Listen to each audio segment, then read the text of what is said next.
It's unusual to name an individual lion, but in certain circumstances, like the amber-eyed lioness, she just became amber eyes.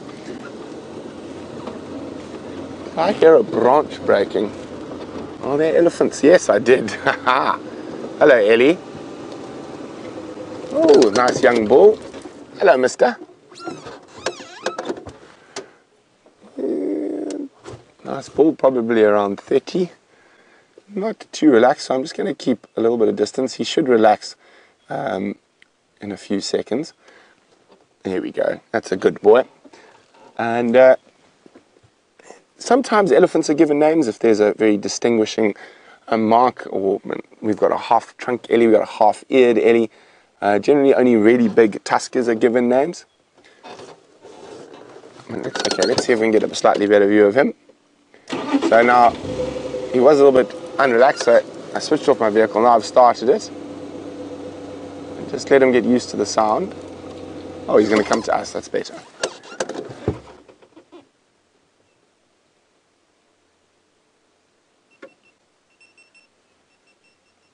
Hello, mister.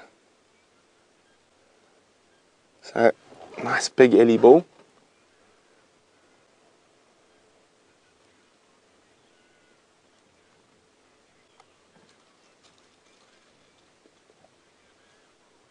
Now, the reason we're going to be a little bit more careful with some of the elephants and cheetah plains is that they do come in from the Kruger, and they might not be as used to cars and game drives as the ones around Djuma.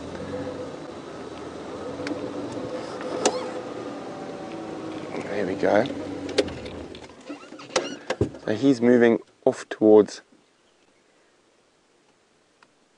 Oh, there we go.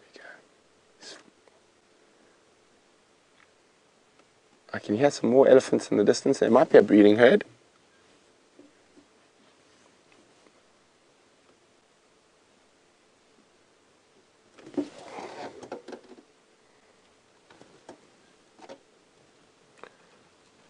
Oh my goodness, look what just fell onto us. It's a bagworm. Oh no, let me just... Oh, his silk is caught onto me. Okay. Can you see him there? Yeah. So you can see that little bagworm. You can see how he moves. And he's built himself a little bag, a protective bag that'll look like a thorn or a piece of bark. And he moves also by spinning silk. Look at that. Isn't that incredible? Now, bagworm infestations can actually completely disappear the leaves on trees. Hey, little... Oh, sorry, my hat and my shadow. Hey, little guy. I'm going to try and get him a bit closer to you. Where, Dave, is going to be the best. You know? So, I don't know. I think that might be just slightly further away. A bit too close. That's good. There we go. You can actually see him moving. And you can see he's built this little bag out of little bits of wood. And he shaped it in the shape of a thorn. Isn't that cool? Not something you see every day. So what happens, I think he was hanging from a silk thread as we drove under a tree, and he just dropped onto me. Now, I'm going to put him back out in the bush. Let's just... There we go, there's a bush next to us there, with the Ellie close by. So this is a small bagworm species. You can get ones that are massive and they build stick houses. This is just incredible. Actually, you know what?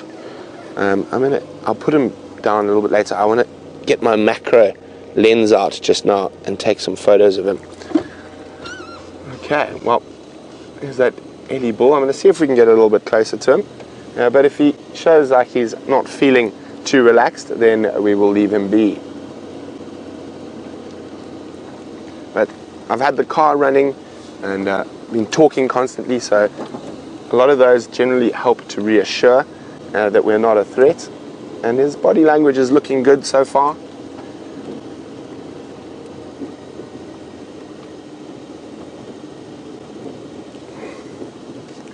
Here we go. Hello, mister.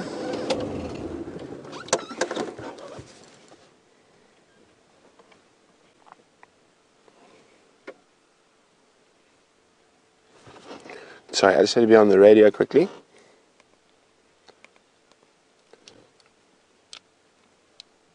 Standing by, Herbie. Cheetah plans.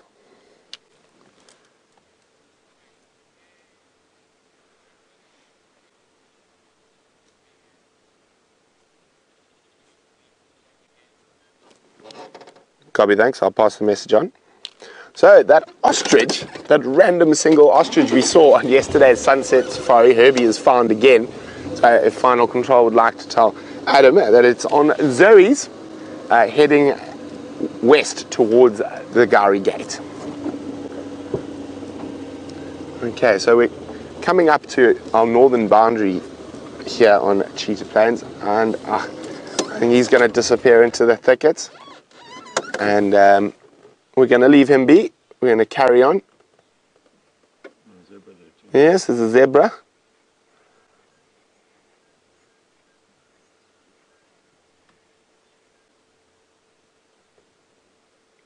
Oh, is he going to chase the zebra for fun? Yes, he is. I like elephant bulls. Let's just see if we can get one more view.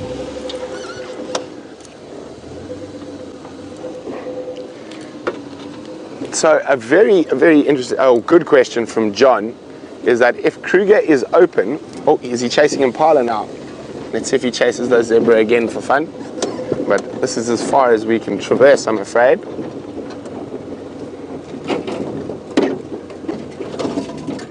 Now, John would like to know, if Kruger is open, why can't anyone drive there? Oh, sorry, Herbie's calling me again. Standing by.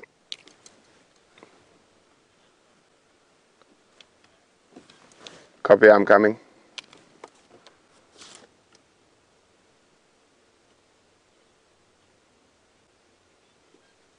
Okay, so Herbie's just given me some good news, so I'm going to shoot back up to the north, to Djuma, as that elephant crosses into Nkoro. Bye-bye, big boy.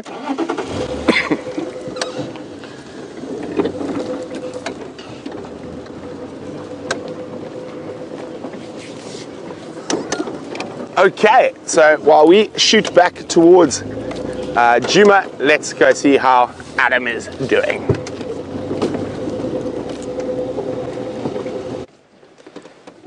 Hello, look what we have found. My favorite, the Ellie, the Savannah African elephant. Nice little family are having their morning breakfast. Shame, they've got to really dig around for food. But they eat all types of vegetation. You watch this one when they grab with their trunk and she's kicking it to break the branches. At the end of the elephant's trunk, they've got like two little fingers where they can grip the thing, like the food or the branch or anything like a. We're just going to link quickly to Brent. He's got something. We will stay at the elephants for you guys, and we'll see you just now. There is an animal we do not see. There is an animal we do not see every day. A reedbuck. Now, I think this is the second one ever seen. Since I've been here, at least. I think Sam saw one down on Cheetah Plains. There you go, female reedbuck. Watch out for the cheetahs. They like reedbuck. So one of the more rare antelope species in the Sabi Sands, and particularly in this area. Off it goes. Wow! That was amazing. Very cool. Okay, we're going to get back on the long road to the north.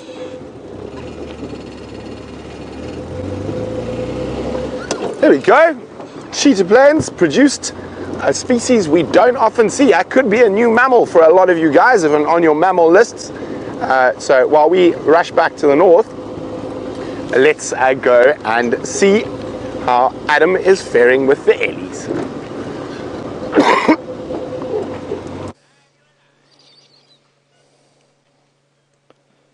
Watching a little female elephant here eating the branches. See the fingers there I was telling you about, where she can hold the branch and move it around like a hand.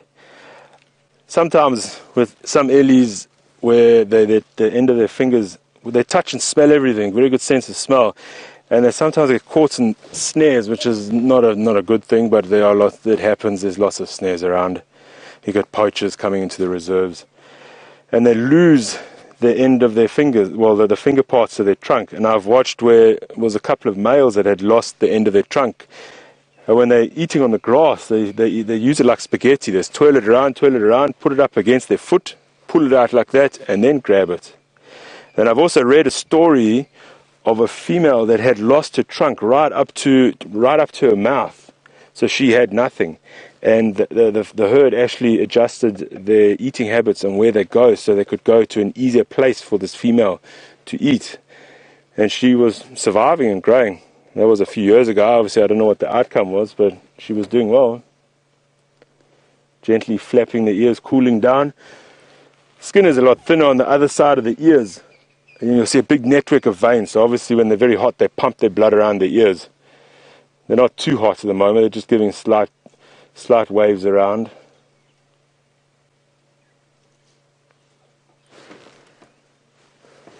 There's quite a few Ellies spread around, all trying to find something to eat. Some nice little baby going on the other side there.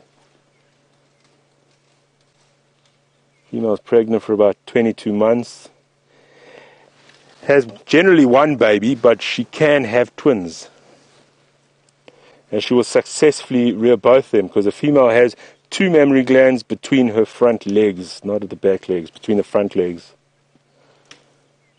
And trying to move the old tree so you can get underneath. Maybe getting the roots. There you go, kick it out the way.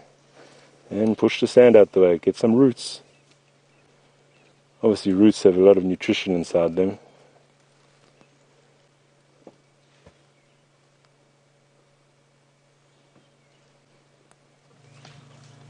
The ears are very important to them. They make up about 40% of the body surface of an elephant. So as she holds it open, if an elephant's giving you a warning charge, they lift their head up and hold the ears open like that. Obviously make their posture bigger, try and intimidate you. Maybe she's trying to intimidate the roots here.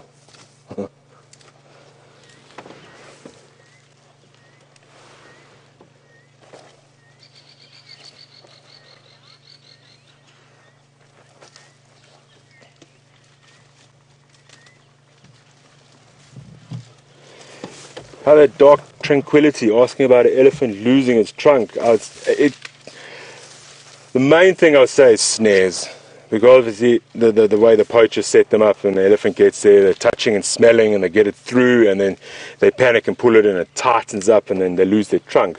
Another way, not so common, but I have seen photos of it, is crocodiles. You know, when elephants put their trunk in the water, suck the water up, crocodile comes, grabs the end, and I've seen photos where the elephant pulls his trunk out, and there's actually a crocodile hanging at the end of it.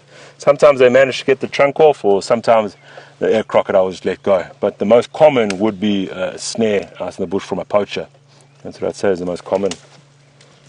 Hey, she's succeeding in getting the roots.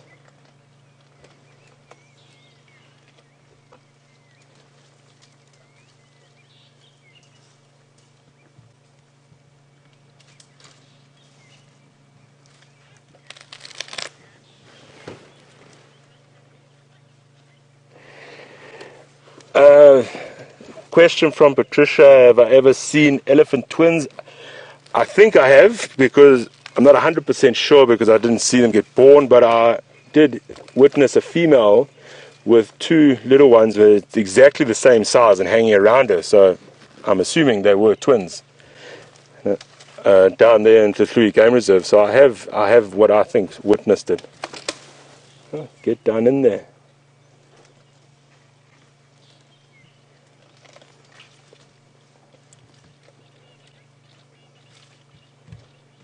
Oh, poor tree. Life's hard in the...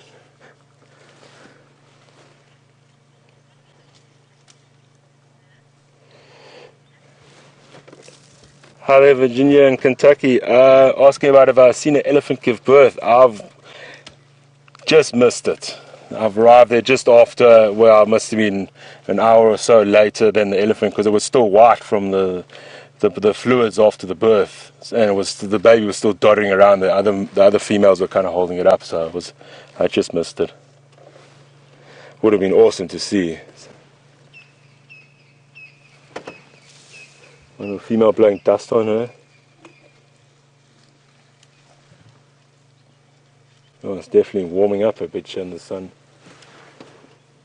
Should have brought my hat. Oh, there's a young male coming. Yeah, it's a young male. If you look at the female, you'll see she has a flat front of the head, flat top of the head, so it makes a sharp angle. The males get a round head. The reason why, a little joke, why the females have a flat front of the head. Like I said, they're pregnant for 22 months. When a female gets pregnant, she goes to the tree and she bashes her head up against the tree because she's pregnant for 22 months. So she's like, why did I do it? And bashes on the tree. The little boy, young little guy, checking what's going on.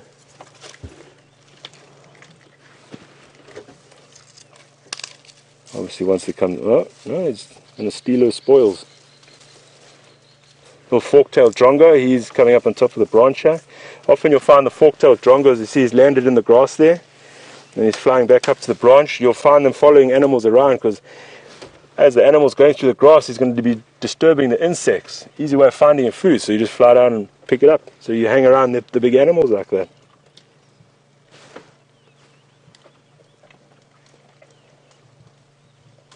That young male is very rude.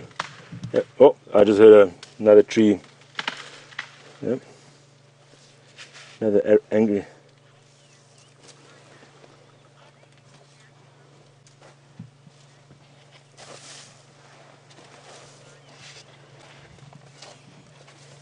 That's right, asking if there are natural diseases that can shorten elephant life. I've heard of, I'm not 100% sure, but I've heard of anthrax can do it, but I'm not 100% sure with that question.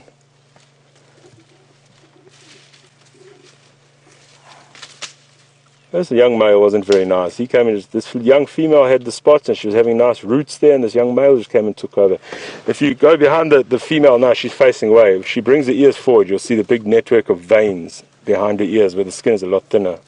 Oh, no, she's turning away. Also, if you look at an elephant's feet, they are very soft. On a tar, like a tar road or a much harder road, and if you're facing the opposite direction, an elephant can actually sneak up on you. They basically walk on their tippy toes and a very soft, spongy foot. Helps as a shock absorber. Can also help for feeling vibrations in the ground. Little fork-tailed drongo, he's not going anywhere.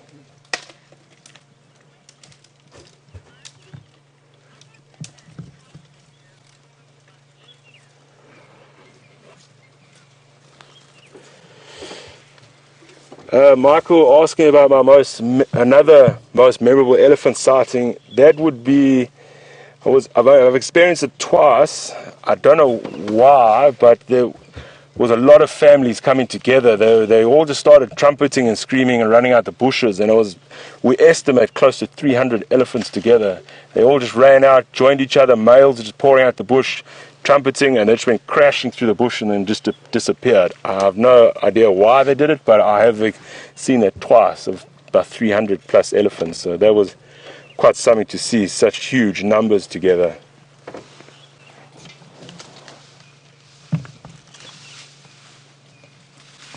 Oh, sorry, I just got to take his jacket off him. I'm warming up here a bit.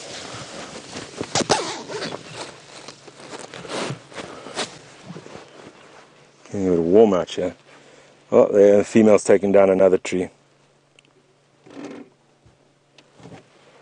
Should I try to get around here so we can see the little baby? He's trying to eat here.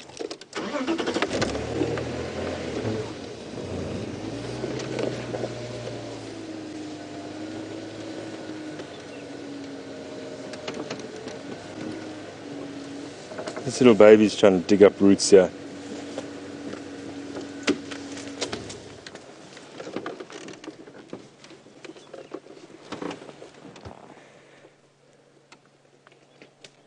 There we go. You champ, you.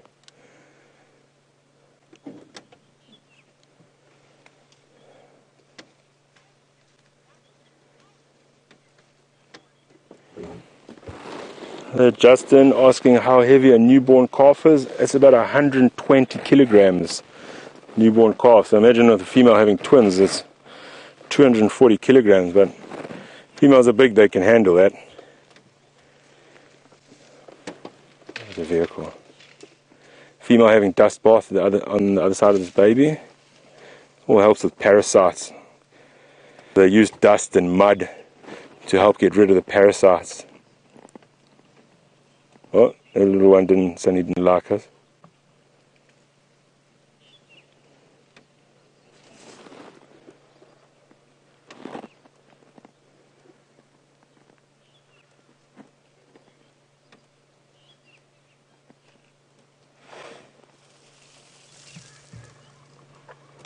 You don't see much big tuskers anymore. It's a genetic thing to either have big ones or small ones. So you can't look at this young male and think, oh, he's got small tusks, he's young. I've seen some very big male elephants with tiny little tusks. I've also haven't yet, but I'm still waiting to see a very big tusked elephant. That's another thing I would love to see. Running a bit forward for you. Right, there we go.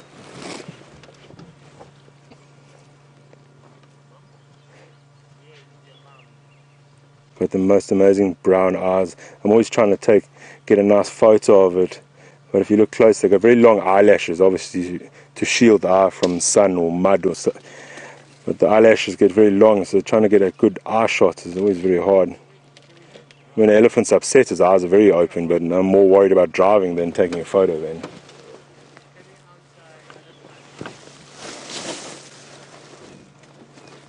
I spend most of the day eating. Relax during the middle of the day in the shady spots if it's a hot day. Then go into the afternoon eating. Sleep during the middle of the night. So the rest of the time eating. Oh, their system isn't the greatest. It's very quick. I was saying about earlier with the marulas, how they pass through so quickly. Elephant on average can go to the toilet about 20 times a day. That's why you see so much dung. You can always see when elephants been. There's dung everywhere. Other animals might eat the elephant's dung, but the little baby elephants, they will eat their mother's dung. And normally you see the elephant's dung is like a hard ball when it hits the ground. Something I've also witnessed 3 times. There's a female walking into the road in front of me, having a real sloppy, runny dung all over the road. Stand still, and then all the babies come and then eat it, all of it, and then they move off. I've experienced that 3 times. Same in Rhea. I don't know if she does it like on purpose to make a sloppy dung or what. I'm not sure, but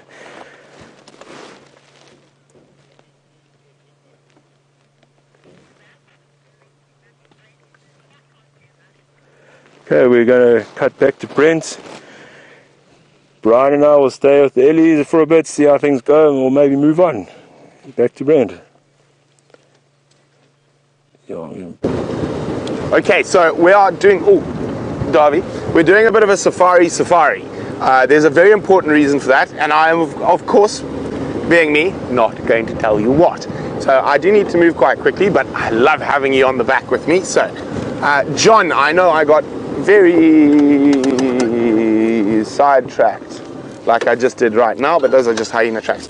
I got very sidetracked when I got that wonderful update in my ear, so I'm racing towards that area. But John was asking, if the Kruger Park is open, why can't everyone drive there? So, okay, John, the way it works is the Kruger Park is a national park. It is owned by the South African government, or South African people, if you could say that. And if you drive into Kruger, you can self-drive yourself around. You're not allowed to off-road, and you're not allowed to sort of follow animals at night. You've got to be back in during daytime. A lot of rules like that, and that's of course because a lot of people driving around there aren't professional safari guides. Now inside the Kruger, there are private concessions, so where companies will pay a fixed amount per year to have a private concession off the main tourist roads in the Kruger, where you are able to off-road, drive at night, etc., like we do here. I have worked in one of those concessions. So, but because the Kruger's mandate is to maintain the government mandate from the Constitution, Kruger's mandate is to maintain the highest possible biodiversity in that reserve. So areas like this western area of Kruger, near where we are, is deemed a wilderness area. There are a few little management tracks for the park officials to do what they need to do in those areas, but other than that, apart from anti-poaching patrols, those areas are left as wilderness areas, so there's no tourists, there's no cars, there's no tourism in that area. And there are quite a few of these massive areas in Kruger where the animals can just be the animals without people, and it is a needed thing. And also it's areas where different scientists will study different things, elephant populations, how they affect the bush, all these different things. So that's why you can't just drive anywhere in Kruger. Now, can you imagine, Kruger gets millions of visitors a year. If you let millions of people in their own cars drive around the bush like we do, it would probably be quite detrimental to the bush. We know which trees to drive over, which grow slowly, which pop back up, which don't. So there's a lot of other things that we look at, John, and that's why you can't just drive anywhere in Kruger. Okay, we're on the move now. We are on our eastern boundary, but we're heading to the northern boundary. We're going to hit that northern boundary, and we're going to go straight west. And I think many people are going to be ecstatic at what we're going to see.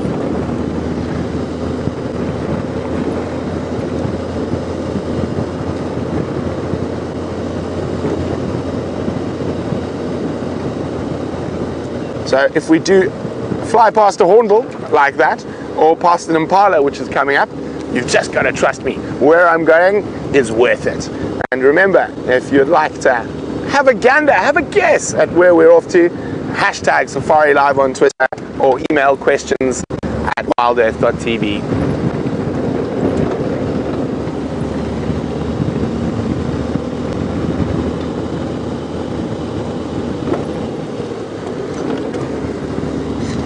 Hi, Joey. Joey, another question from Joey in Oz. Joey would like to know, of everywhere in Africa that I've been, what area has had the biggest variation of species? Now, Joey, that's actually quite a difficult question, because it depends on what your definition of species is. If it's all species, probably the place with the greatest diversity of species, but remember, most of those species are small, and a very minimal, low mammal diversity would be the Congo Basin rainforest. Let me just turn this down. And that's insects, butterflies, birds, leeches, fish, reptiles, snakes, all that. But in terms of large mammals, which is I think you're probably thinking, let me think. This is actually quite a difficult one.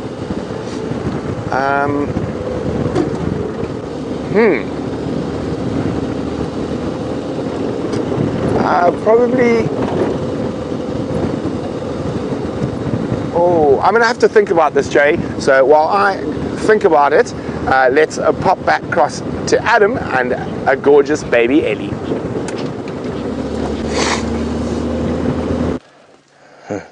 Welcome back. As you can see, the baby Ellie is now run away. It did get very brave to us, gave a little warning, ran towards mommy there, and there was a bit of a thorn bush it couldn't cross, so it's got upset, and now it's run off that way. It's running off. Oh, it's gone. No, it was not happy with us. There he runs down there. Where are you going to all the other Ellies down there? We still have another baby on the right of us, so not even worried. It's just been munching away on the tree there.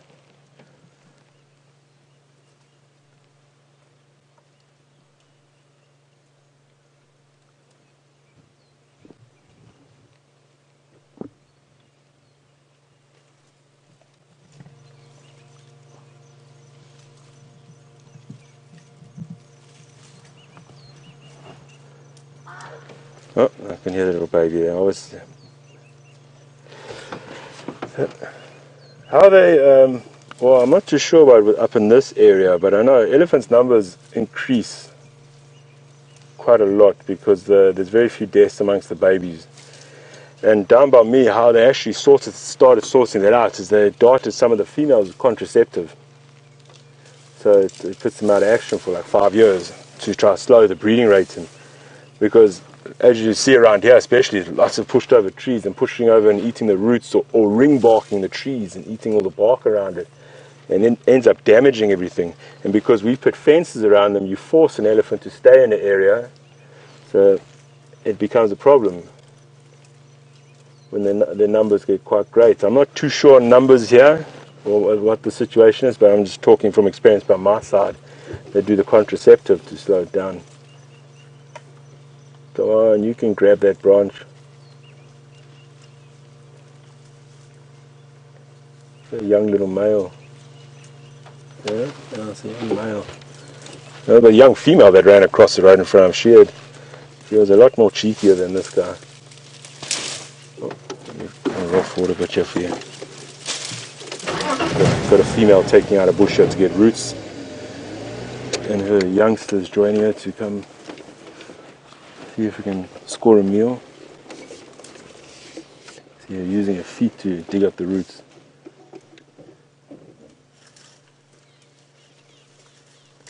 Wants to see what mommy's found.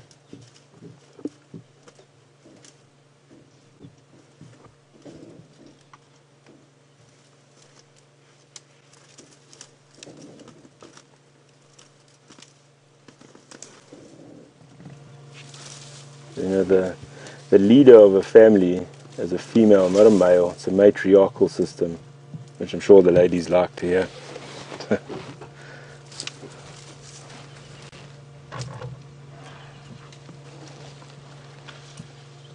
Looks like most of the herd are moving off to the left. So come here. There's a big female there.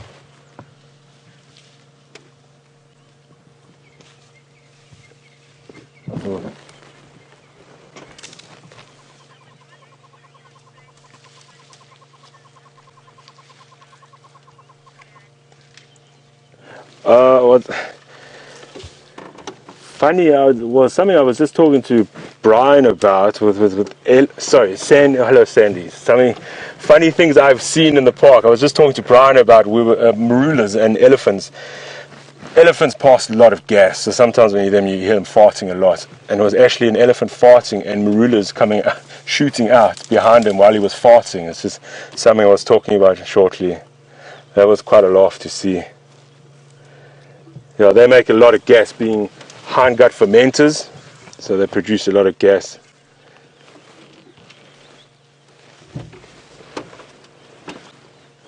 The female's got a nice fat branch. See, looks like she's eating just the bark off of it.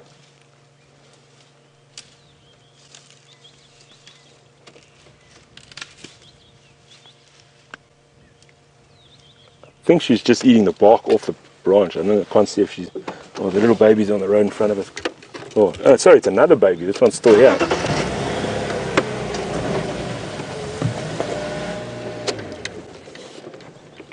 Quite a few babies amongst this family. They do have their babies any time of year.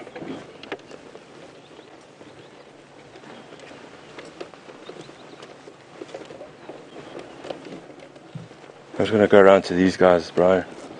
See what's happening here.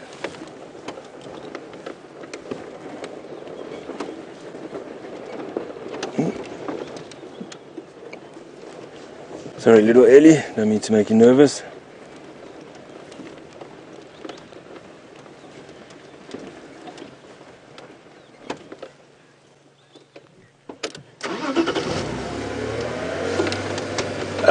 Question from Susan, can we tell who the matriarch is? I think, I can't see all the elephants are spread through all over here. I think it's this big female at the back here, but I'm not 100% sure. Because you normally, I'm going by just she looks the biggest and the oldest at the back here. Oh, look, little babies suckling milk. See, remember I said the mammary glands are between the front legs?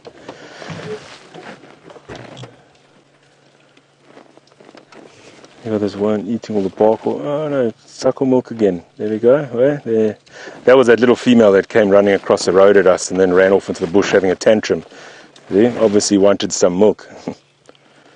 There we go. Yeah, they don't use their trunk. You see the trunk flopped against the head. She is using her mouth. She's putting the nipple straight into her mouth, and the mother puts a leg forward, puts the nipple in her mouth and suck. Oh, that female's got no tusks, though. It does happen that you see some elephants with no tusks.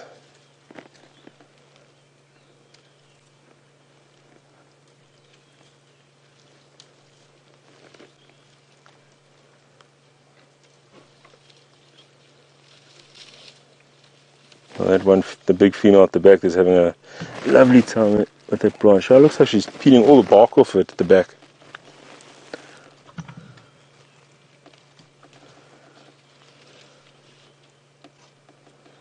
Yeah, how they cross it. I love it when they do it. Look at this one closest to us. It's got its legs crossed. It's relaxing, having something to eat, cross the legs and chill. You see it's getting a little warm. Ears are flapping a little bit more.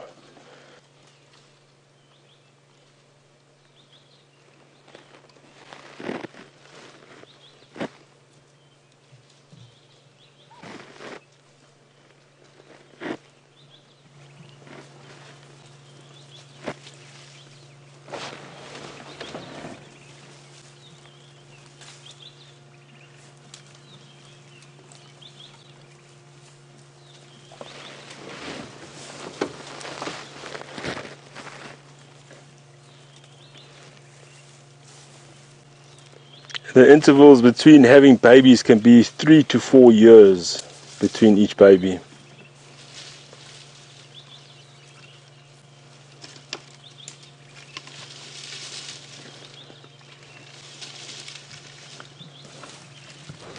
I'm just going to go forward a bit so you can see this big female suck. She's eating all the bark off the yellow. She's not eating the branch, she's like putting it in molars and she's breaking all the bark off of it. A nice big female then. I've seen different shape of tusks. Like her ones are a little skew. Generally they can be alright, like evenly shaped, like the little one to the left here. I have seen where a female's tusks actually all turned inwards. They were crossing over underneath her trunk.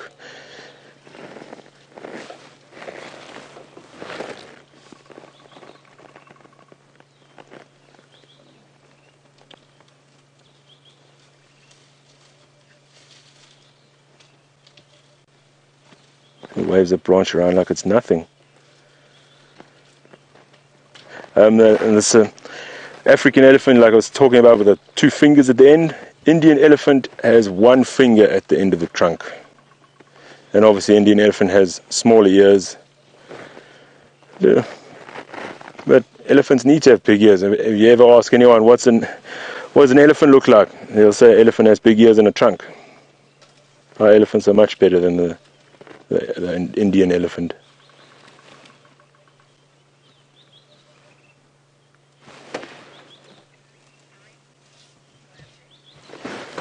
Okay, well, Brian and I'll stay here and we'll link across to Brent and see what's happening that side.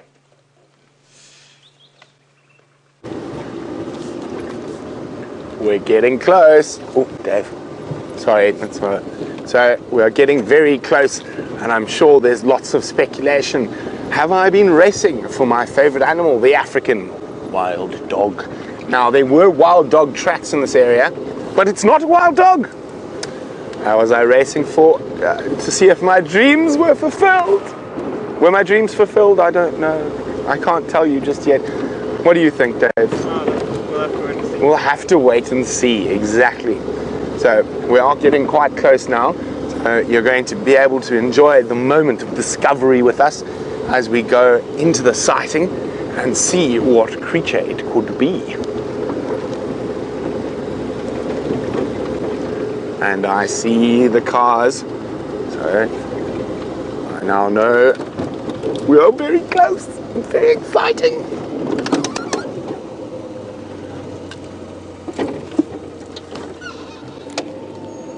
Should we just wait here for a while? Oh, no, let's go. Oops, and now, oh no, we're gonna wait. The car's broken. Okay. You almost need like a slow drum roll here.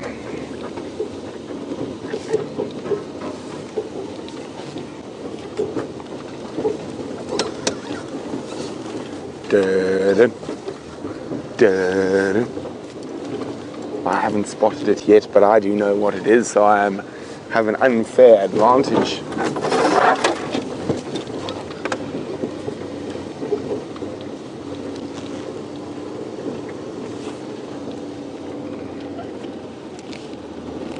And we're going over. Just trying to have a look. Let's maybe go through this little gap. Can you see it yet, Dave? There's everyone looking.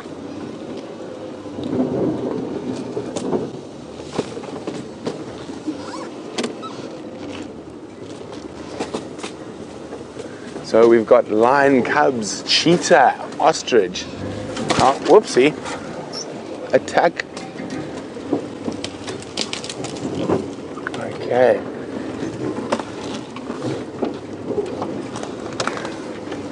I think we're going to get a visual in the next few seconds.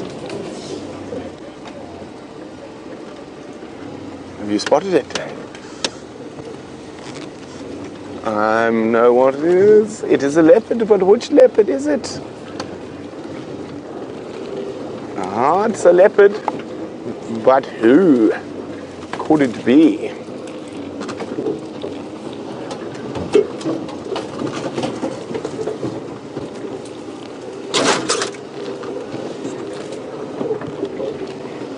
Oh, don't go disappear on the termite mound. There we go. There it is, disappearing from us. Ah, look there, it's Sindile. You can see his collar. Now, he's been popping up and around all over the place recently. He was all the way about 30, 40 kilometers away from us in the Kruger, but he's back. But let's stick with him. Now, if we do have any new viewers who are a little bit confused by why this leopard is wearing a collar, it's a really long story, and I was there the day that this story began, sort of. So what happened is that he was about a year old, and he caught a rabid dog that came in to the area, and unfortunately he had to go into quarantine. So he left the bush and he had to go get rabies injections and all sorts of things. And after about 8 months out of the bush, he was released back into the area where he was darted and removed, and he is now back. He's now a nomadic male. He's too young to hold territory. So he is nicknamed the Wanderer, or Sindile, the Survivor. Now, he is the only cub of the female leopard Shadow who's made it to adulthood.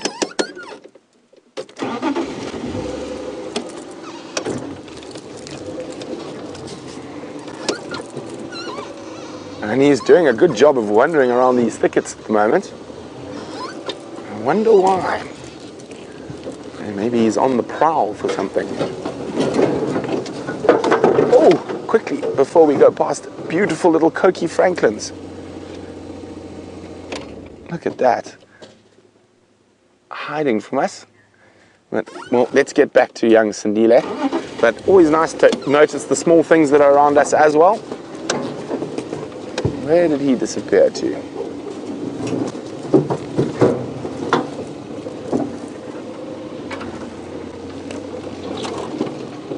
I've just lost visual of him. Dave, do you see him?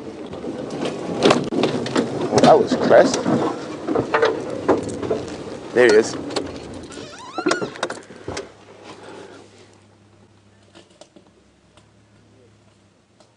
Look at that. Well, he's looking like he's not too hungry, but he could definitely eat.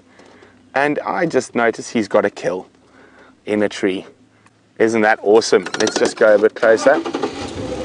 Maybe he's going to be going up that kill. The last time I was tracking Sindile was actually very close to here, and I found where he had lost his kill to hyenas. So it looks like he's learnt his lesson, and he's popped it up in a tree.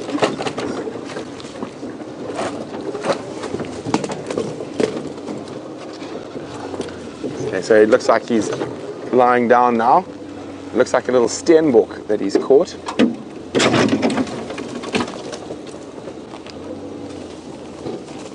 Okay, we're just going to watch out there, Dave. Get ourselves into a good spot. Oh, it still looks like there's quite a lot of meat on there. Maybe it's a bit bigger than a steenbok. Maybe it's a young impala. And we'll have a closer look now.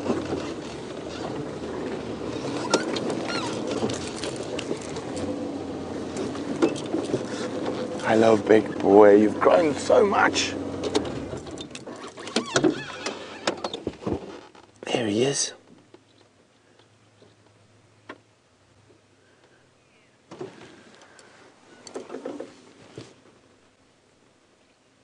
Oh, so great to catch up with him again.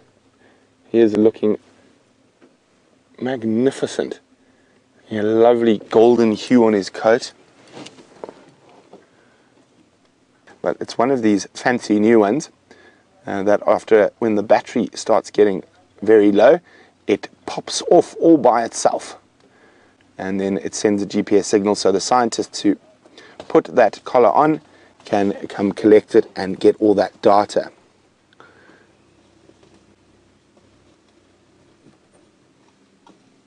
And he keeps looking up in the tree, and it looks like an impala to me.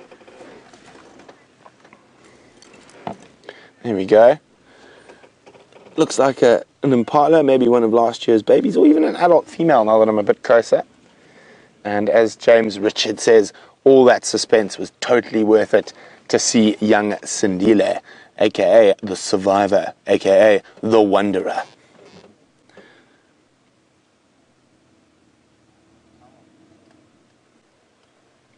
And he is looking in very good condition.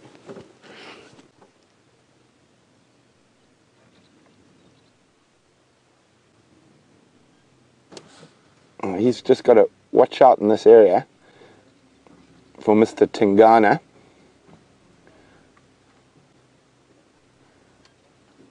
And of course, wouldn't it be funny if Mvula came in and happened to steal his kill again? No, just hang on a second. Has he got 2 kills in that tree?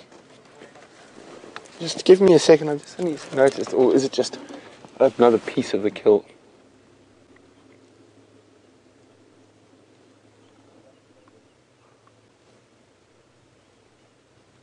That's very strange. I'm going to have a closer look a little bit later. But it looks like there might be... No, it's just the leg. If you come down, it's one of the legs got caught, obviously, while it was coming up. So there is another leg there. I thought there might be a duiker as well as an impala.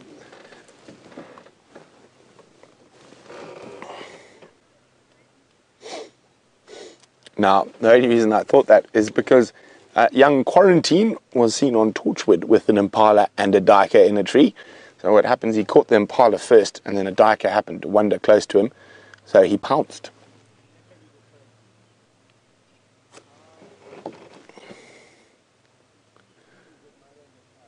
There we go. He's resting now. His meat is safe from hyenas.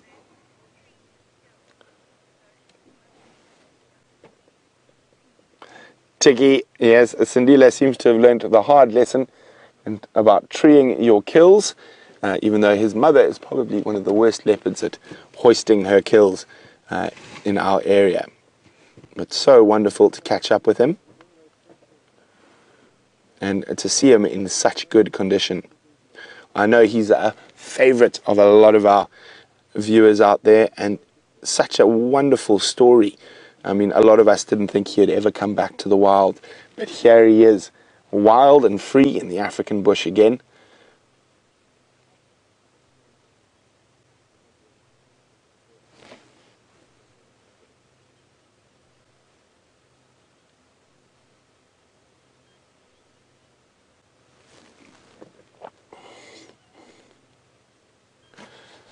Absolutely magnificent.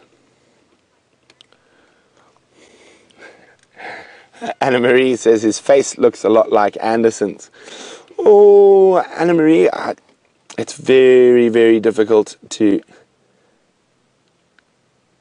say whether his dad is Anderson based on physical identifiers, and the only way to tell will be from genetics. Hello, mister. Now, we spent many, many joyful hours with this young male when he was younger, before he went into quarantine. One of his favorite tricks is when you tracked him on foot, he used to follow you back to the car. Yes, you did.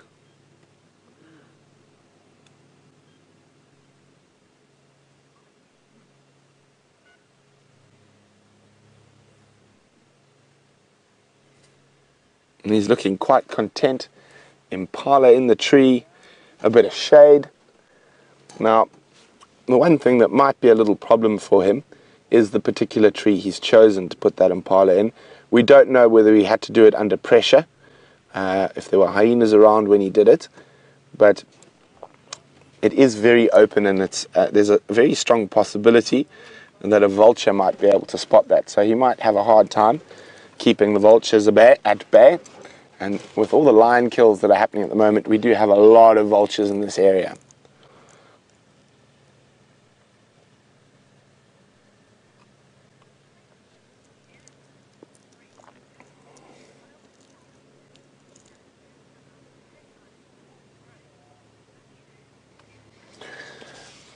Hi, Jennifer, in San Francisco. Now, Jennifer said that they were told that the collar would fall off when there was a certain amount of pressure.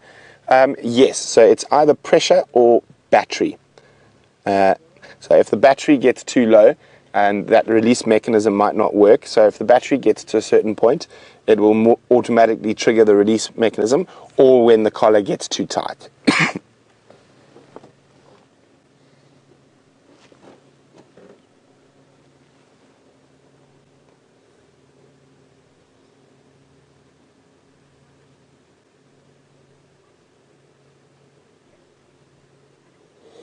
So we're going to sit here. Hopefully he goes up the tree and has a feed just now. But while we do that, let's go back to Adam and the Ellies.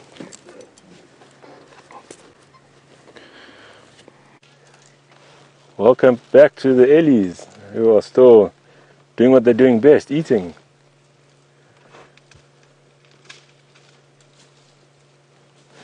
There's some behind us that have kind of gone that direction, but these ones are moving up the road slowly, foraging for food.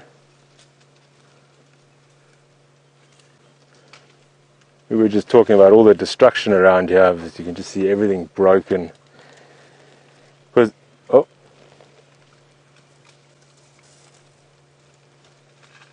interaction there. Oh, there goes another tree. In moderation, the elephants are good with pushing over. They stop bush encroachment. They open up the bush. And other little animals that can't eat up on the trees or eat the roots, they get a chance to eat. So, and then normally the elephants would just move off and go to other areas. But because of us putting fences around them, we are forcing them to stay in the area. And this is where the problem comes in. And as you can see, the amount of destruction. And with the drought, that's not helping much either.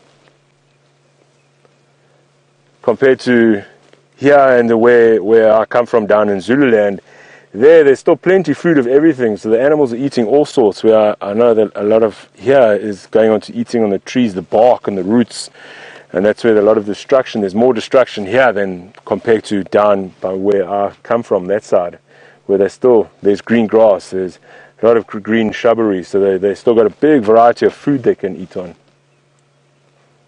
Catching a bit of a speed while we're walking down the hill. Trying to roll forward a bit.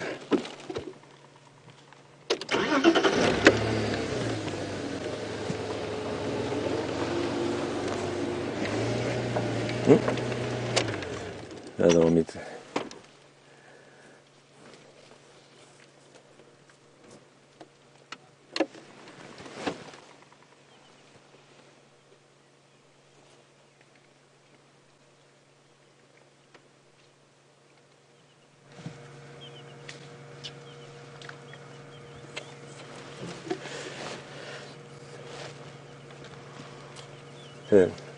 African roadblock.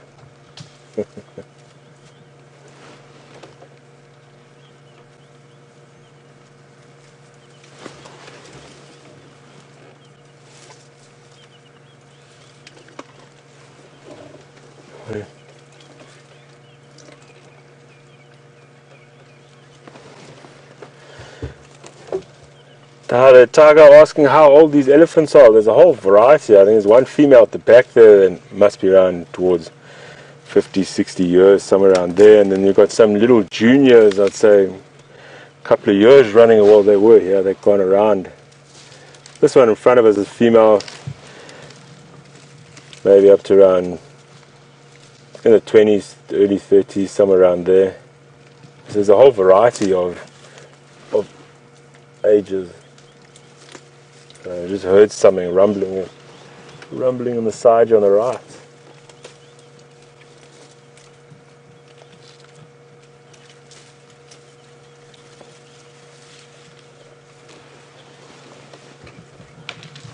Hey, we're going to link back to Brett to go look at the leopard that I would have loved to have seen.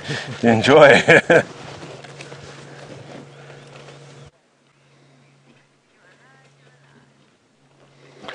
Well, hopefully Adam can come have a look after the safari. But there we go. Young Sindile. I'm really hoping he does go up the tree.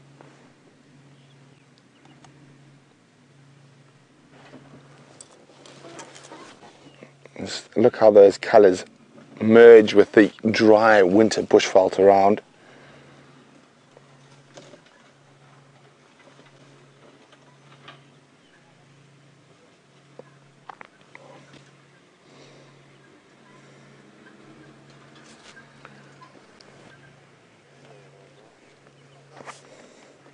Keeps looking up at the kill, and as I said, doesn't look too fat just yet. So maybe he will climb the tree before the end of the safari.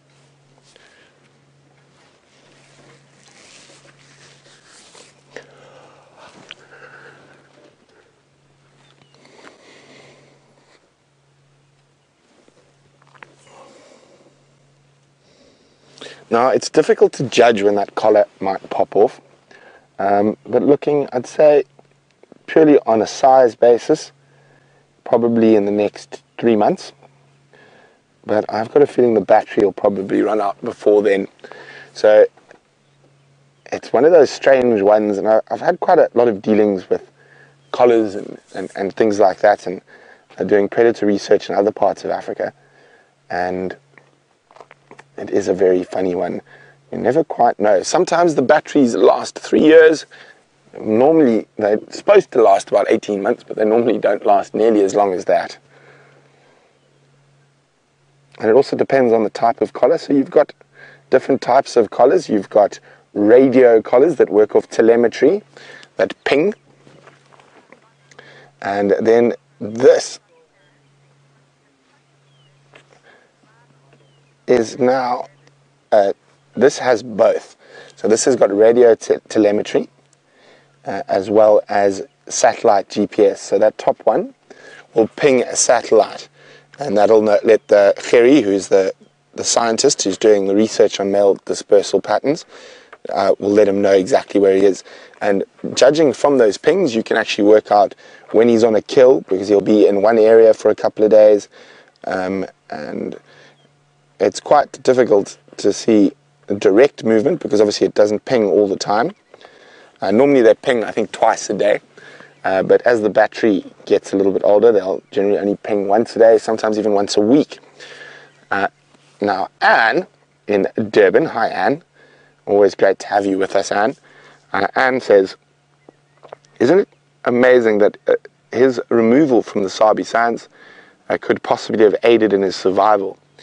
That's a very interesting point to look at, and it is possible. But I mean, he was almost independent by the time he grabbed that unfortunate canine. So I think he might have been okay. He was already eating for himself quite frequently, and his shadow being shadow used to leave him for extended periods all on his own.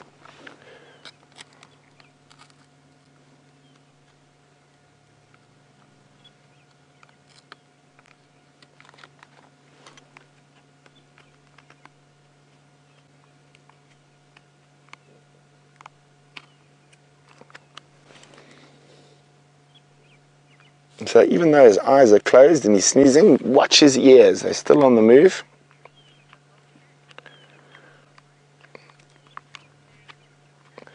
Hi, Birdie in Georgia. Birdie would like to know, will he climb a tree if a vulture attempts to feed on his kill? Most definitely, Birdie. He will protect that kill very aggressively.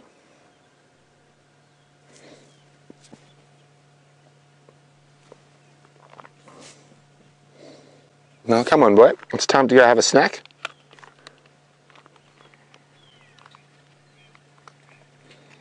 So it looks like an adult impala the longer I look at it. We'll try have a closer look at it just now.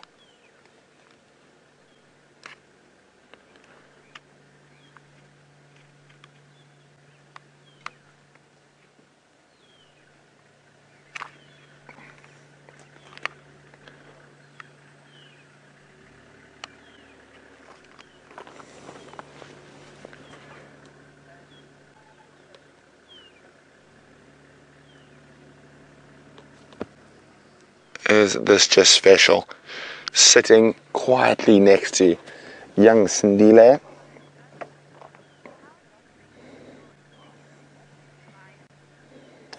Now Tobias is wondering, when his collar does fall off, how do I think it'll affect him? I don't think it'll affect him at all. He probably notice it for the first while, but then after a few days he probably won't notice it at all.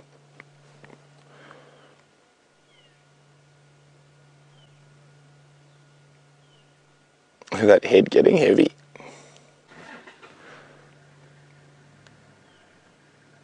And see how those ears are always working. He's got a lovely dark coat, much darker than his mum.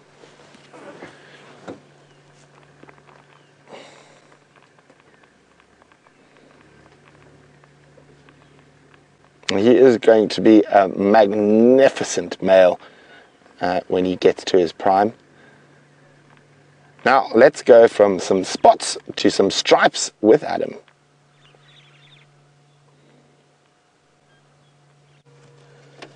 And here we have some plain zebras. On the right's a male. You can see from underneath his tail, between his back legs, thin black stripe. The female's got a thick black stripe going on all the way underneath. These zebras got very nice markings. I was just talking to Brian about the ones by us, where I've heard a story that there's a bit of inbreeding, so they're starting to lose their stripes towards the end. There's some zebras which almost look like quackers, where they don't have any stripes. It's two males here we are looking at here. Two males there. The plain zebra, how you tell them apart from other zebras, you'll see the black stripes go all the way underneath their stomach. With other zebras, the black stripes will stop along the side of the stomach. Just going to get closer. Oh, hold on, Brian.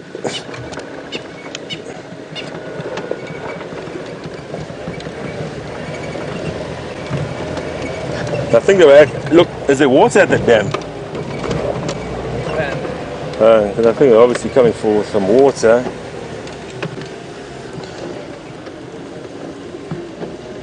You know, every zebra has its own stripes. It's unique to each animal. It's a fingerprint. If your zebra is very unhealthy and sick, the mane will fall over like a horse. But zebra's got to be very sick for that to happen. Normally you get eaten before then. It's being in two males. Obviously, if they don't have any females, they join up with another male, go around for safety. They don't want to be hanging around and have any photos. They're going on their own. There's a vulture very far away, circling the distance there. And even further back there's more, but like, well, it's very, very far.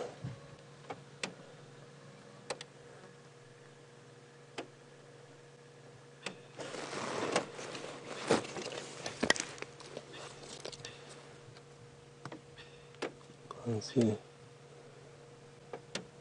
I think it's whiteback, but it is a bit far to tell exactly as. You can hear the francolins chirping away behind us in the bushes at the back here.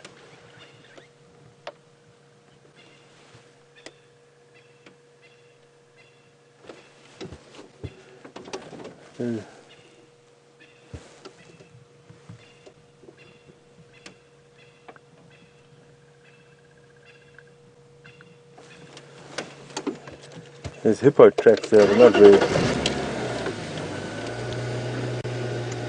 You see the way hippos come along here, Brian. See one toe, two toe, and the other two toes there. One of your hippo gone on his walkabout.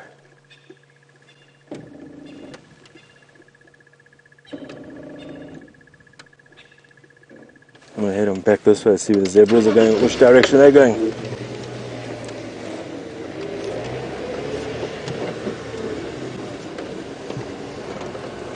Okay, we're going back to Brent to see the leopard. Enjoy.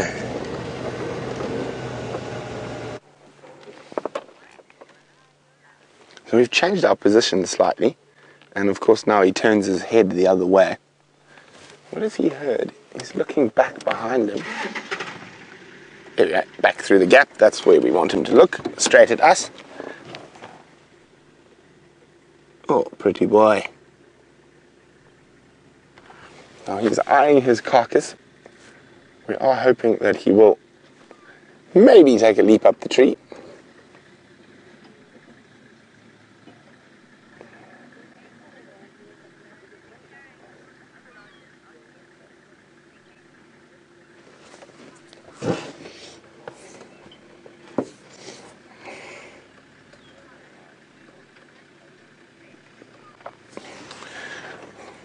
Now, James Richard wants to go into controversial territory, but let's take a dabble at it. So, James says he heard that some of the other lodges are hesitant to go to a sighting of this leopard because of the collar. I can understand why. Now, for us, of course, it's an incredible story, and in his case, I think it's an abnormal story and a real sort of success story. But I know a lot of lodges, especially in the Sabi Sands, their main income is off tourism. And a lot of that is photographic tourism, so you get lots of people with lots of big cameras. And collars are not very pretty on your photographs. So that's one of the reasons a lot of the lodges do not like collars. Now, there are plenty of areas where animals are collared, sometimes for their protection. For example, Karoo National Park. There was that male lion who kept escaping and getting stuck into the cows and goats outside the reserve. So he was collared for his protection. So every time he got out, national parks could get him and bring him back, for an example. Now, other collars are used for scientific data. So Panthera does have collars on certain animals. Generally, in the Sabi Sands, collars are not really needed. Our leopards are habituated enough. We've got great trackers, so we can find them without a collar. But if you imagine, if you're doing research in one of those vast wilderness areas in Kruger or in Botswana or in Zambia or Zimbabwe, and there are not many roads, and a collar is a very important tool to see how the dispersal of a leopard works, and to see if it's different from an area where there's high ecotourism. So it all depends. So there is a place for collars and there's a place for not. They're not really needed in the Sabi Sands. Almost all the behavior that's recorded by the different safari companies is documented and fed through to Panthera, sightings, scat. So, but I do understand why Sindile was collared. as I said, this is a very abnormal situation, and the reason for that being is that, as far as I know, he's one of the first leopards to go for rabies treatment and be successfully released back into the wild. So that for me is fascinating, and I understand why he was collared, because they wanted to see whether his dispersal pattern fitted in with what normal young male leopards would do, whether being in captivity for a few months would have changed his movements or what he was going to do. And we have seen and documented some incredible interaction, especially with him and his mother, who has now got another cub, or we hope she's still got another cub. So there's been lots and lots of important stuff that could have been gleaned from this collar. So I would say in this situation, it's an abnormal situation, so I don't personally see any problem with the collar. But I can understand from an aesthetic point of view why quite a few of the safari lodges wouldn't want to go to sightings of this leopard. Now, of course, as I said, for us, it's a fascinating story. We've been there through him grabbing the dog, him leaving the reserve, him coming back and being spotted for the first time. So, of course, we love seeing Sindile, and we must remember we are a lot more invested. We've been following him his whole life, where there is a lot of guests only coming in for 2 or 3 days and then moving on to the next spot. Oh, tired kitty. Let me just try and move forward, I think, slightly.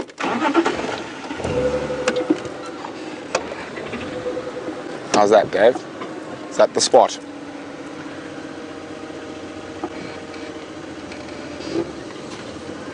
There we go. Now, Spike's wondering why not put a chip in the animal for tracking purposes.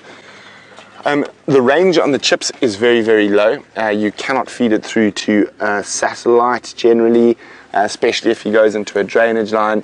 The other thing is, in some of the tests with chips, it looks like that some of those chips can cause cancerous growths on the animals.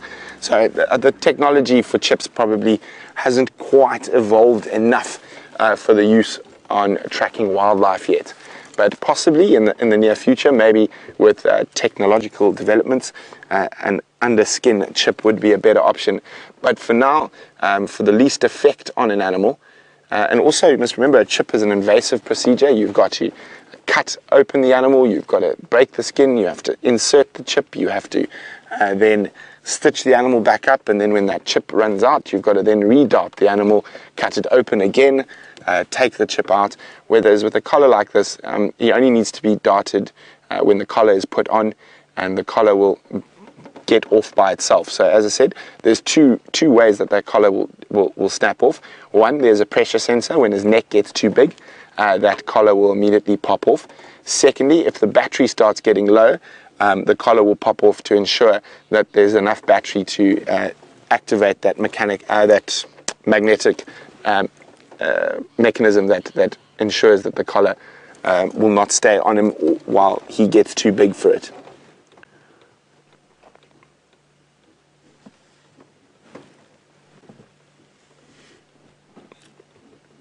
Very contented looking leopard at the moment. Kill in the tree, big kill, nice big impala, waterhole not far away.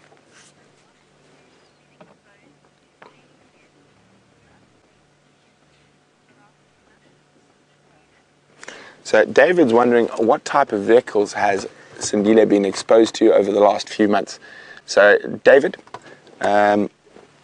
he would have been exposed to mostly game drive vehicles like he's exposed to up here in the north.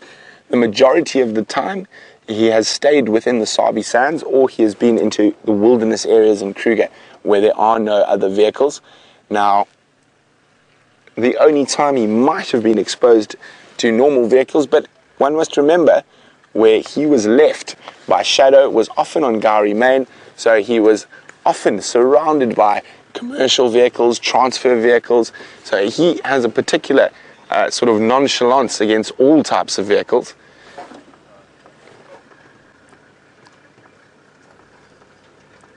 And I have seen him stalk a VW Polo before when he was about 7 months old on Gowrie Man.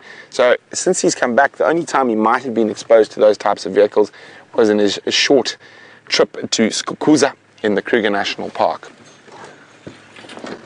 What is he seeing? Are there some animals or impala or something behind there? He keeps looking into the distance.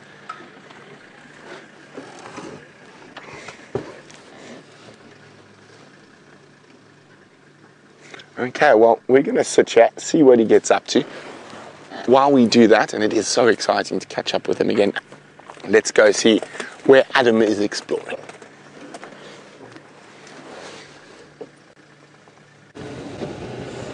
Yeah, we've just been missioning around here, seeing what we can find. A bit quiet. We did go past some impalas further back there.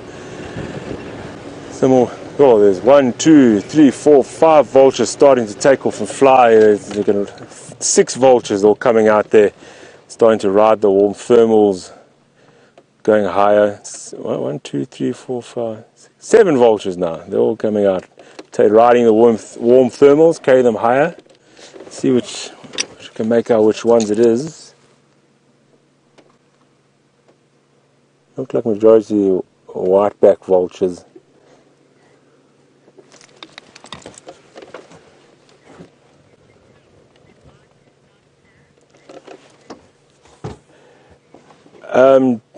Hi there, Deja Vu, asking if I see the same animals in Natal to Sabi Sands. Generally, most of them are pretty much the same, all the big animals. Maybe a few of the different smaller animals might be different in areas. I know further in, like towards the Kruger side, there are different antelopes that we do not get. We just got a few down that side, a few of the general antelopes, impala, nyala, kudus, and that's about it. Bushbuck and obviously duikers and small ones, sorry, but there are different antelopes in here that we do not get. I'd say that's about the only major difference. They're nicely circling, coming towards us, riding a thermal now. Carry them higher to go look food. Obviously vultures do not kill anything, they only eat dead stuff, so they will be watching each other while they're flying around and watching for a leopard sitting in a tree. A lion on a kill or something like, or hyenas is another thing. These whiteback vultures, they can get a wingspan of up to about 2.4 meters. Nice big gliding wings. I can go 1, 2, 3, 4, 5, 6, 7, 8, 9, 10, 11, 12 vultures that are flying around above us. All looking for a nice meal. They're very important, they're the cleanup crew of the bush. Because also if you find a naturally dead animal, other animals will come eat on it. It's a free meal, but when it gets to a certain point, it gets too rotten, other animals can't handle it, lions, leopards, etc. Then you rely on the vultures and the hyenas to come clean up the bush. What's that on there?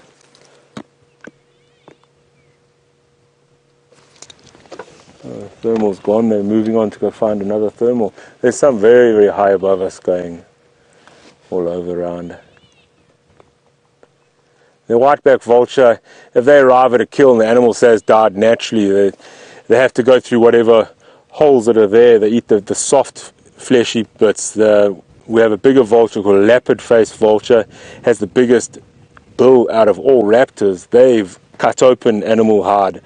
So when they get open, they cut open it and they can make a easy access for other animals. I used to work in another small reserve that didn't have any predators on it. The odd leopard would pass by, but the residents that stayed in the area we didn't have.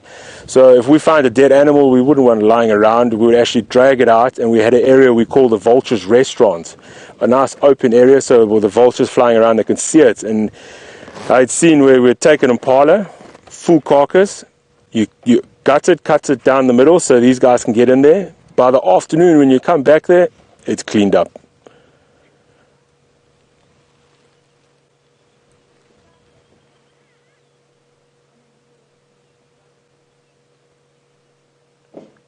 Now if they find something, they'll come land in the trees and wait until it's safe to eat. Because obviously being big birds, they can't just fly off quickly from the ground. They have to take a little run up. And if say there's a lion or a leopard on a kill, they're going to try to kill the vulture because it's trying to steal their food. They'll wait until it's safe. So if you see the vultures on the ground eating, you know there's no other big predators probably around. They're right up above us, circling.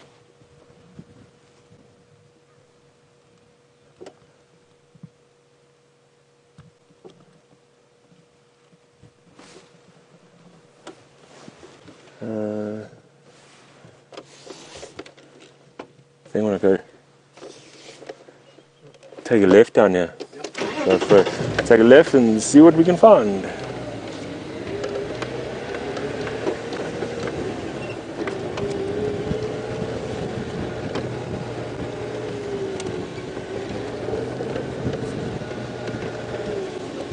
Right.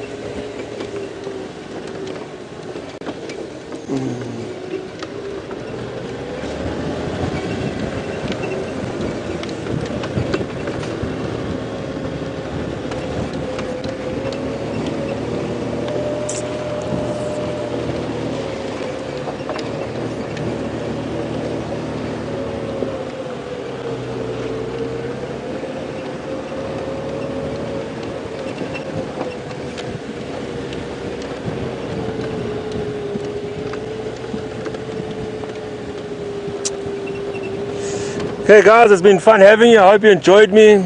Go easy on me. My first time here. Enjoy the rest of your day. I'm going to move on towards Brent. There's the old thumb man. And you guys are going to go back to Brent to the leopard. Jealous times. Cheers everyone.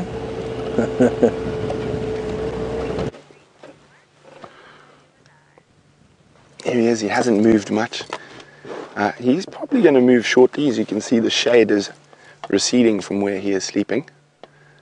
And probably doesn't look like he's going to climb the tree before the end of the safari this morning. I think he's going to doze in the shade. So he might move a little bit deeper into the shade behind him as the sun comes through. I think it's going to be a scorcher today. I think we might get over 30 degrees Celsius, about over 90 Fahrenheit. And this is winter still for us. Well, we are coming towards the end of winter.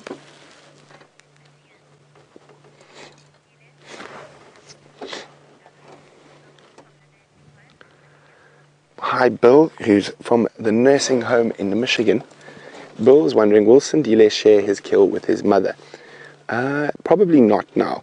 I think his mother will try to avoid him at all costs. The last time we saw them together, she physically attacked him aggressively, repeatedly.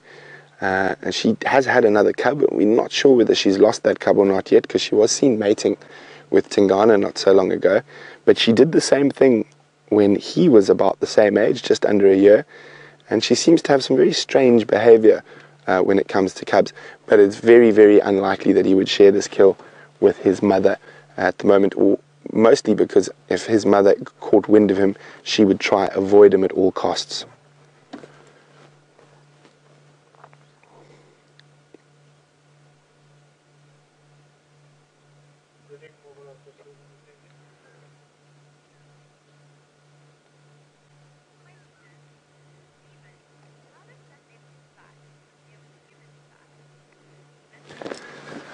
Now, Stephen's wondering, how does a leopard's eyesight compare with human eyesight? Well, Stephen, I always remember it's rods and cones. A leopard has more rods, so they see in black and white, and or sort of shades of grey, and they don't see detail like we do. So their eyes are designed to pick up movement, and that's why. Ooh, look who spotted the kill. He hasn't spotted, Sindile hasn't spotted, but I'm pretty sure that battalier and that glance over there might have spotted that piece of meat in the tree. Now let's see, we'll see if it comes back around for a second. Oh, there we go, he spotted the battalier as well, popped his head up, and now look back down. So he'll be very conscious of any, specifically battaliers. Tawny eagles are another great thieves of leopard kills in trees. The problem with battaliers and tawny eagles is that they will attract the other vultures, the bigger species, the white-backed, lapid-faced, white-headeds. Oh, sorry, I'm just talking about leopard eyesight. So they don't see detail, they see in sort of a blurry black and white. And now that's the best type of eyesight to pick up any movement. So, and a lot of the predators. Oh, sorry, I can't see what's going on here. It is very difficult in this light. He's just popped his head behind that stump. I'm just going to move forward slightly. So when Darby. Now watch, as soon as we move forward, he's going to pop his head back down.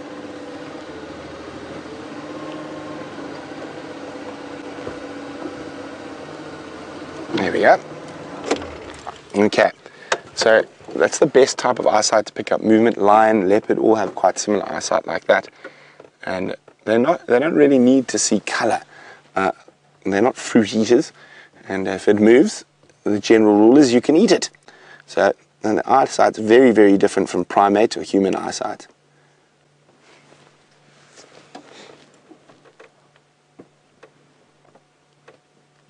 Now, the one negative for young Sindile is where this kill is. It is in an area that Tingana likes to patrol through regularly. And Mr. Tingana is a great wanderer, and he walks massive distance. He's got one of the largest territories for a male leopard in the Sabi's hands. Trying to see if that Bateleur is doing another swing over.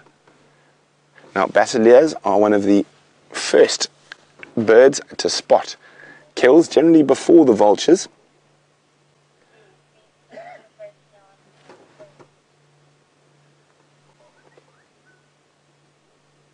we go. He's looking to where that Bateleur flew off to.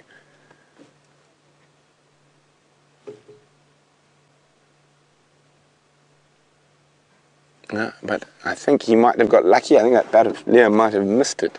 All the Bateleurs playing coy.